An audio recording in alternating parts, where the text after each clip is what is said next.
اللہ کے نام سے شروع جو نہایت مہربان ہمیشہ رحم فرمانے والا ہے۔ الف لام میم۔ حقیقی معنی اللہ اور رسول صلی اللہ علیہ وآلہ وسلم ہی بہتر جانتے ہیں۔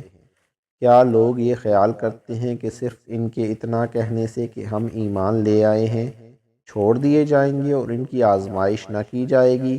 بے شک ہم نے ان لوگوں کو بھی آزمایا تھا جو ان سے پہلے تھے، سو یقیناً اللہ ان لوگوں کو ضرور آزمائش کے ذریعے نمایاں فرما دے گا جو دعوی ایمان میں سچے ہیں، اور جھوٹوں کو بھی ضرور ظاہر کر دے گا۔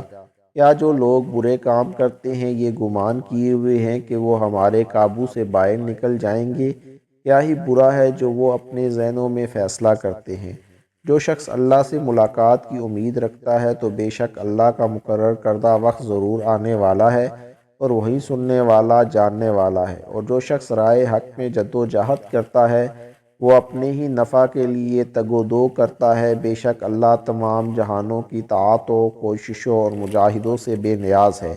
اور جو لوگ ایمان لائے اور نیک عمل کرتے رہے تو ہم ان کی ساری خطائیں اور ان کے نامہ اعمال سے مٹا دیں گے، اور ہم یقیناً انہیں اس سے بہتر جزا عطا فرما دیں گے جو عمل وہ فی الواقعہ کرتے رہے تھے۔ اور ہم نے انسان کو اس کے والدین سے نیک سلوک کا حکم فرمایا، اور اگر وہ تجھ پر یہ کوشش کریں کہ تو میرے ساتھ اس چیز کو شریک ٹھہرائے جس کا تجھے کچھ بھی علم نہیں، تو ان کی اطاعت مت کر۔ میری ہی طرف تم سب کو پلٹنا ہے، سو میں تمہیں ان کاموں سے آگاہ کر دوں گا جو تم دنیا میں کیا کرتے تھے۔ اور جو لوگ ایمان لائے اور نیک اعمال کرتے رہے تو ہم انہیں ضرور نیکوکاروں کے گروہ میں داخل فرما دیں گے۔ اور لوگوں میں ایسے شخص بھی ہوتے ہیں جو زبان سے کہتے ہیں کہ ہم اللہ پر ایمان لائے، پھر جب انہیں اللہ کی راہ میں کوئی تکلیف پہنچائی جاتی ہے تو وہ لوگوں کی آزمائش کو اللہ کے عذاب کی مانند قرار دیتے ہیں۔ اور اگر آپ کے رب کی جانب سے کوئی مدد آ پہنچی ہے تو وہ یقیناً یہ کہنے لگتے ہیں کہ ہم تو تمہارے ساتھ ہی تھے۔ کیا اللہ ان باتوں کو نہیں جانتا جو جہاں والوں کے سینوں میں پوشیدہ ہیں؟ اور اللہ ضرور ایسے لوگوں کو ممتاز فرما دے گا جو سچے دل سے ایمان لائے ہیں، اور منافقوں کو بھی ضرور ظاہر کر دے گا۔ اور کافر لوگ ایمان والوں سے کہتے ہیں کہ تم ہماری راہ کی پیروی کرو اور ہم تمہاری خطاؤں کے بوجھ کو اٹھا لیں گے، حالانکہ وہ ان کے گناہوں کا کچھ بھی بوجھ اٹھانے والے نہیں ہیں، بے شک وہ جھوٹے ہیں۔ اور وہ یقیناً اپنے گناہوں کے بوجھ اٹھائیں گے اور اپنے بوجھوں کے ساتھ کئی دوسرے بوجھ بھی اپنے اوپر لادے ہوئے ہوں گے۔ اور ان سے روز قیامت ان بہتانوں کی ضرور پرستش کی جائے گی جو وہ گڑا کرتے تھے۔ اور بے شک ہم نے نوح علیہ السلام کو ان کی قوم کی طرف بھیجا تو وہ ان میں 50 برس کم 1000 سال رہے، پھر ان لوگوں کو طوفان نے آ پکڑا اس حال میں کہ وہ ظالم تھے۔ پھر ہم نے نوح علیہ السلام کو اور ان کے ہمراہ کشتی والوں کو نجات بخشی، اور ہم نے اس کشتی اور واقعہ کو تمام جہان والوں کے لیے نشانی بنا دیا۔ اور ابراہیم علیہ السلام کو یاد کرے جب انہوں نے اپنی قوم سے فرمایا کہ تم اللہ کی عبادت کرو اور اس سے ڈرو، یہی تمہارے حق میں بہتر ہے اگر تم حقیقت کو جانتے ہو۔ تو تم اللہ کے سوا بتوں کی پوجا کرتے ہو اور محض جھوٹ کرتے ہو۔ بے شک تم اللہ کے سوا جن کی پوجا کرتے ہو وہ تمہارے لیے رزق کے مالک نہیں ہیں، بس تم اللہ کی بارگاہ سے رزق طلب کیا کرو اور اسی کی عبادت کیا کرو اور اسی کا شکر بجا لایا کرو، تم اسی کی طرف پلٹائے جاؤ گے۔ اور اگر تم نے میری باتوں کو جھٹلایا تو یقیناً تم سے پہلے بھی کئی امتیں حق کو جھٹلا چکی ہیں، اور رسول پر واضح طریق سے احکام پہنچا دینے کی سوا کچھ لازم نہیں ہے۔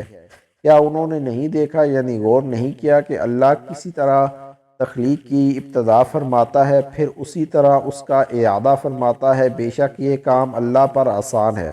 فرما دیجئے تم زمین میں کائناتی زندگی کے مطالعہ کے لیے چلو پھرو، پھر دیکھو یعنی غور و تحقیق کرو کہ اس نے مخلوق کی زندگی کی ابتدا کیسے فرمائی، پھر وہ دوسری زندگی کو کس طرح اٹھا کر ارتقاء کے مراحل سے گزارتا ہوا نشو و نما دیتا ہے۔ بے شک اللہ ہر شے پر بڑی قدرت رکھنے والا ہے۔ وہ جسے چاہتا ہے عذاب دیتا ہے اور جس پر چاہتا ہے رحم فرماتا ہے، اور اسی کی طرف تم پلٹائے جاؤ گے۔ اور نہ تم اللہ کو زمین میں عاجز کرنے والے ہو اور نہ آسمانوں میں، اور نہ تمہارے لیے اللہ کے سوا کوئی دوست اور نہ مددگار ہے۔ اور جن لوگوں نے اللہ کی آیتوں کا اور اس کی ملاقات کا انکار کیا وہ لوگ میری رحمت سے مایوس ہو گئے اور انہی لوگوں کے لیے دردناک عذاب ہے۔ سو قوم ابراہیم کا جواب اس کے سوا کچھ نہ تھا کہ وہ کہنے لگے تم اسے قتل کر ڈالو یا اسے جلا دو۔ پھر اللہ نے اسے نمرود کی آگ سے نجات بخشی۔ بے شک اس واقعہ میں ان لوگوں کے لیے نشانیاں ہیں جو ایمان لائے۔ اور ابراہیم علیہ السلام نے کہا پس تم نے تو اللہ کو چھوڑ کر بتوں کو معبود بنا لیا محض دنیاوی زندگی میں آپس کی دوستی کی خاطر، پھر روز قیامت تم میں سے ہر ایک دوسرے کی دوستی کا انکار کر دے گا اور تم میں سے ہر ایک دوسرے پر لعنت بھیجے گا تو تمہارا ٹھکانہ دوزخ ہے اور تمہارے لیے کوئی بھی مددگار نہ ہوگا۔ پھر لوط علیہ السلام ان پر یعنی ابراہیم علیہ السلام پر ایمان لے آئے اور انہوں نے کہا میں اپنے رب کی طرف ہجرت کرنے والا ہوں، بے شک وہ غالب حکمت والا ہے۔ اور ہم نے انہیں اسحاق اور یعقوب علیہ السلام بیٹا اور پوتا عطا فرمائے، اور ہم نے ابراہیم علیہ السلام کی اولاد میں نبوت اور کتاب مقرر فرما دی، اور ہم نے انہیں دنیا میں ہی ان کا صلہ عطا فرما دیا، بے شک وہ آخرت میں بھی نیکوکاروں میں سے ہے۔ اور لوط علیہ السلام کو یاد کرے جب انہوں نے اپنی قوم سے کہا بے شک تم بڑی بے حیائی کا ارتکاب کرتے ہو، اقوام عالم میں سے کسی ایک قوم نے بھی اس بے حیائی میں تم سے پہل نہیں کی۔ کیا تم شہوت رانی کے لیے مردوں کے پاس جاتے ہو اور ڈاکہ زنی کرتے ہو اور اپنی بھری مجلس میں ناپسندیدہ کام کرتے ہو؟ تو ان کی قوم کا جواب بھی اس کے سوا کچھ نہ تھا کہ کہنے لگے تم ہم پر اللہ کا عذاب لے آؤ اگر تم سچے ہو۔ لوط علیہ السلام نے عرض کیا اے رب تو فساد انگیزی کرنے والی قوم کے خلاف میری مدد فرما۔ اور جب ہمارے بھیجے ہوئے فرشتے ابراہیم علیہ السلام کے پاس خوشخبری لے کر آئے تو انہوں نے ساتھ یہ بھی کہا کہ اگر ہم اس بستی کے مکینوں کو ہلاک کرنے والے ہیں کیونکہ یہاں کے باشندے ظالم ہیں۔ ابراہیم علیہ السلام نے کہا اس بستی میں تو لوط علیہ السلام بھی ہیں۔ انہوں نے کہا ہم ان لوگوں کو خوب جانتے ہیں جو اس میں رہتے ہیں، ہم لوط علیہ السلام کو اور ان کے گھر والوں کو سوائے ان کی عورت کے ضرور بچا لیں گے اور وہ پیچھے رہ جانے والوں میں سے ہیں۔ اور جب ہمارے بھیجے ہوئے فرشتے لوط علیہ السلام کے پاس آئے تو وہ ان کے آنے سے رنجیدہ ہوئے اور ان کے ارادہ عذاب کے باعث نڈھال سے ہو گئے۔ اور فرشتوں نے کہا آپ نہ خوف زدہ ہو اور نہ غم زدہ ہوں، بے شک ہم آپ کو اور آپ کے گھر والوں کو بچانے والے ہیں، سوائے آپ کی عورت کے، وہ عذاب کے لیے پیچھے رہ جانے والوں میں سے ہے۔ بے شک ہم اس بستی کے باشندوں پر آسمان سے عذاب نازل کرنے والے ہیں اس وجہ سے کہ وہ نافرمانی کیا کرتے تھے، اور بے شک ہم نے اس بستی سے ویران مکانوں کو ایک واضح نشانی کے طور پر عقل مند لوگوں کے لیے برقرار رکھا ہے۔